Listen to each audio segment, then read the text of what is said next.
Hallo, ich bin Jonas. Willkommen beim Nine Nah Tree Podcast. Heute werde ich das Buch zusammenfassen und besprechen. Grenzen setzen und Nein sagen. Für Harmoniesüchtige von Frank Steinebronn ist ein praxisorientierter Ratgeber, der sich an Menschen richtet, die Schwierigkeiten haben, für sich selbst einzustehen und häufiger Ja sagen, obwohl sie eigentlich Nein meinen. Der Autor beleuchtet in diesem Buch die Ursachen für das Harmoniebedürfnis und identifiziert die Probleme, die entstehen, wenn man ständig versucht, es allen recht zu machen.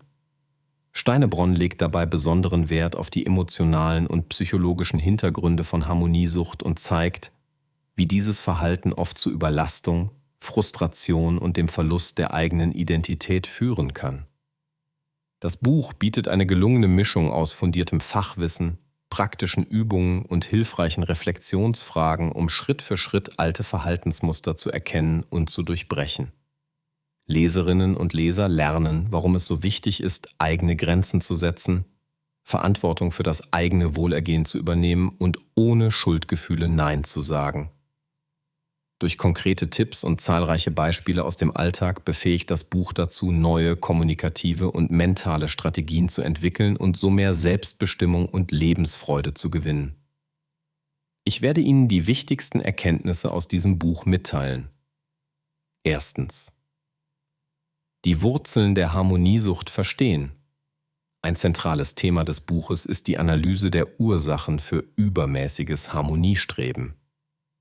Steinebronn beschreibt, wie frühkindliche Prägungen, elterliche Erwartungen und gesellschaftliche Normen dazu führen können, dass Menschen es gewohnt sind, sich anzupassen und ihre eigenen Bedürfnisse hintanzustellen. Oft werden fehlende Anerkennung und Angst vor Zurückweisung zum Nährboden für ein Leben nach den Erwartungen anderer.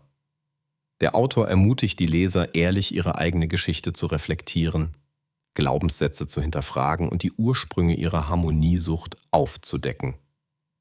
Durch praktische Selbstreflexionsübungen wird deutlich, woher das Bedürfnis kommt, sich selbst aufzugeben, um Zustimmung oder Zuneigung zu erhalten. Dieses tiefe Verständnis ist notwendig, um nachhaltige Veränderung einzuleiten und ein selbstbestimmteres Leben zu gestalten. Zweitens. Die Kraft des Neins. Wieso Abgrenzung so wichtig ist. Im zweiten Schlüsselaspekt vermittelt das Buch, warum es für die psychische Gesundheit und das eigene Wohlbefinden unerlässlich ist, Grenzen zu setzen und Nein zu sagen. Steinebronn führt detailliert aus, wie grenzenloses Ja-Sagen nicht nur zur Überforderung, sondern auch zum Burnout führen kann. Das Fehlen klarer Abgrenzung wird als zentrales Problem erkannt, das sowohl das eigene Energielevel als auch zwischenmenschliche Beziehungen belastet. Der Autor zeigt die positiven Auswirkungen konsequenter Abgrenzung auf. Mehr Selbstachtung, authentischere Beziehungen und die Wiedergewinnung persönlicher Kontrolle. Mit anschaulichen Fallbeispielen und gezielten Leitsätzen ermuntert er dazu, sich von Schuldgefühlen zu lösen und das eigene Wohl zur Priorität zu machen. Drittens. Kommunikationstraining. Wie sage ich Nein, ohne andere zu verletzen? Ein häufiges Problem ist, dass Harmoniesüchtige befürchten, durch das Setzen von Grenzen andere Menschen zu enttäuschen oder zu verletzen. Steinebronn gibt hier alltagstaugliche Kommunikationsstrategien an die Hand, um ein klares Nein respektvoll zu formulieren. Das Buch enthält konkrete Formulierungsbeispiele, Kommunikationsregeln und Übungen, mit deren Hilfe sich neue Gesprächsroutinen etablieren lassen. Der Fokus liegt darauf, authentisch und wertschätzend zu bleiben, die eigenen Bedürfnisse offen zu kommunizieren und dennoch empathisch mit dem Gegenüber umzugehen. Hierbei hilft das Buch, innere Hürden zu überwinden und zu erkennen, dass gesunde Abgrenzung nicht gleichbedeutend mit Egoismus oder Lieblosigkeit ist, sondern ein Zeichen von Selbstrespekt und innerer Reife. Viertens. Umgang mit Schuldgefühlen und Angst.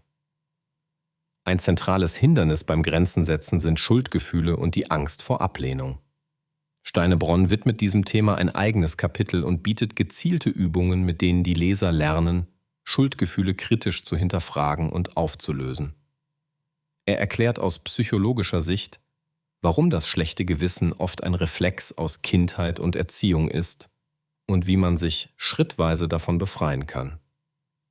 Durch Methoden wie das Führen eines Erfolgstagebuchs, achtsame Selbstgespräche und das Training des inneren Beobachters werden neue Denk- und Handlungsmuster vermittelt. Ziel ist es, mit mehr Selbstmitgefühl und Verständnis für sich selbst neue Freiheiten zu entdecken und Mut zur eigenen Meinung zu entwickeln. Schließlich konkrete Strategien für den Alltag. Der praktische Teil des Buchs liefert zahlreiche Methoden, um das Gelernte im Alltag umzusetzen. Dazu gehören Checklisten zur Selbstfürsorge, Zeitmanagement-Tipps und Konfliktlösungsstrategien für Beruf und Privatleben. Steinebronn betont, dass Veränderung Zeit braucht und in kleinen Schritten erfolgen sollte. Hilfreich sind auch Anleitungen zum Setzen von Prioritäten, zur Strukturierung des Tages und zum Aufbau eines unterstützenden Umfelds. Durch die gezielten Tipps können Leser mit wenig Aufwand nachhaltig mehr Selbstbestimmung und Entspannung erreichen. Besonders wertvoll macht das Buch die Balance aus theoretischem Hintergrund und konkreten Tools, die sofort im Alltag angewandt werden können. Zusammenfassend: Grenzen setzen und Nein sagen. Für Harmoniesüchtige richtet sich an alle, die unter ihrem Harmoniebedürfnis leiden, Schwierigkeiten mit klarer Abgrenzung haben und sich häufig selbst zurücknehmen, um anderen zu gefallen. Besonders profitieren Menschen, die wiederkehrend Stress, Überforderung oder einen Mangel an Selbstwert spüren. Das Buch eignet sich für Angestellte, Führungskräfte, Eltern sowie Menschen in sozialen Berufen gleichermaßen, da es universelle Werkzeuge für gelingende Kommunikation und Selbstfürsorge bietet. Wer dauerhaft mehr Ausgeglichenheit, authentische Beziehungen und persönliche Souveränität anstrebt, findet hier einen unverzichtbaren Ratgeber zur nachhaltigen Veränderung. Im Vergleich zu anderen Büchern zu diesem Thema überzeugt das Werk von Frank Steinebronn durch seine praxiserprobten Methoden, die verständliche Sprache und den ganzheitlichen Blick auf emotional-mentale Blockaden. Es verbindet Tiefgang mit konkreten Alltagstipps und gibt dem Leser das Gefühl, verstanden und an die Hand genommen zu werden. Die Investition in dieses Buch lohnt sich für jeden, der langfristig Selbstbestimmtheit, Zufriedenheit und Lebensqualität gewinnen möchte. Es hilft dabei, alte Muster mutig zu durchbrechen und die Verantwortung für ein erfülltes, selbstbewusstes Leben zu übernehmen. Wenn Sie unterstützen möchten, Frank Steinebronn, können Sie das Buch über den Amazon-Link kaufen, den ich in der Podcast-Beschreibung angegeben habe. Lassen Sie mich nach dem Lesen des Buches wissen, was Sie davon halten, und teilen Sie Ihre Gedanken mit. Bis bald.